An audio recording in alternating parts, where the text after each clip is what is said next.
Isang matandang binata naman ang inireklamo ng paulit-ulit na panggagahasa ng 12 anyos niyang kapitbahay sa Bataan. Tinakot pa raw ng sospek ang biktima kaya hindi agad nakapagsumbong. Narito ang exclusive report. Kung isipin mo, hindi na tumatayo na kapag-rape pa pala ako. Ito ang matapang na depensa ng 58 anyos sa matandang binata na si Hil Ado matapos ireklamo ng panggagahasa ng 12 anyos sa dalagitang kapitbahay sa sitio Manggahan, Barangay Lamaw, Limay, Bataan. Base sa salaysay ng biktima, pangatlong ulit na raw siyang minolestya ng matanda. Natakot raw siyang magsumbong dahil sa banta ng sospek na papatayin ng kanyang mga magulang. Prior pa doon sa insidente kahapon, tinatakot siya na papatayin yung kanyang magulang pagka yung bata ay nagsumbong.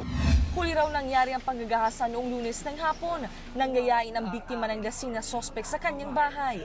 At kahapon, naglakas na ng loob ang biktima na umamin sa kanyang lola nang hingi rin daw ng tawad ang sospek. Humingi naman patawad, hindi na namin po napatawad. Todo tanggi naman si Ado. Kahapon ko lang nakita yung bata na yung binigyan ko pa ng dilis kanina.